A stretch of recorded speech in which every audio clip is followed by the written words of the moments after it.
Canada's federal government says its new policy framework for the Arctic is meant to assure security in a new era. Canada will create 2 new consulates in Alaska and Greenland, a new Arctic ambassador, and it will invest millions to deal with security threats posed by countries including Russia and China. For a closer look at the impact this will have is retired Major General Scott Clancy, former Director of Operations for NORAD and former Deputy Commander of the Alaskan NORAD region. And he's joining us from Brockville this morning. Welcome. Thank you very much for having me. All right, what is the government trying to achieve with these new consulates and the creation of an Arctic ambassador? I think the federal government's done a pretty good job with defining a policy that starts at its fundamental premise with cooperation between the ministries of national defense, foreign affairs, and northern affairs.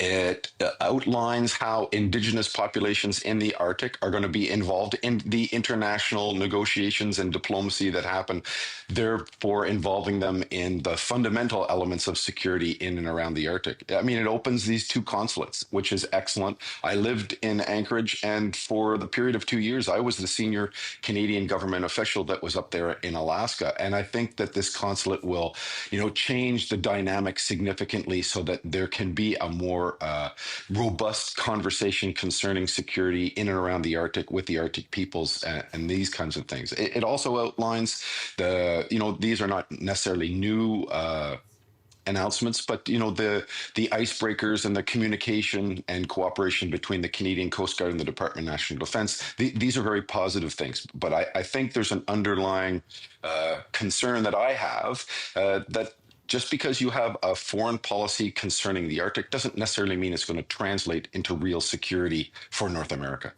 You have, in fact, been critical of Canada's lack of readiness in the North. So do you think that this does enough to defend our interests in the Arctic region? It sounds to me like your concerns are more around security.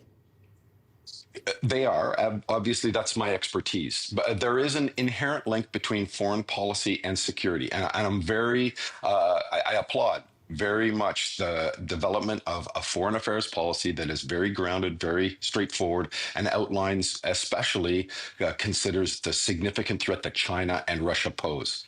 However, I do not believe necessarily that Arctic security in the holistic way that we're looking at the pan-domain, defense of North America is necessarily going to be furthered by this policy. How concerned should we be about Russia and China's plans for the North? I think we should be absolutely concerned. Number one, Russia has proven itself to be completely immune to things like sanctions, diplomacy, that it's been cast out of the Arctic Council. All of these things have not hindered in any way, shape, or form its aggressive actions in and around Eastern Europe and especially in Ukraine. And that is going to continue until further notice. Secondly, we've seen the advent of Chinese interests in the North, whether economically, politically, but especially militarily, with even the first joint Russia-China air patrol into the air defense identification zone of North America this year. So NORAD is under extreme pressure to try to counter these threats. The Chinese move their research vessels into the Arctic and patrol there all the time. These vessels are dual purpose, military and civilian. So they are garnering intelligence on us. They are probing our defenses, and we do not have the ability to counter them. If we don't match their ability to counter them, what could happen? Well, we're talking about sovereignty. To me, we shouldn't be preparing for a potential conflict in the future. We need to be preparing for the coming war with Russia. And China's going to be alongside them. This is the way that this is going. If you look to the Middle East, the only reason that the situation in Syria is evolving the way that it has is Israel has stood up strongly and countered and had to go to war to take on the enemies of its nation, Hezbollah, Hamas, and especially Iran.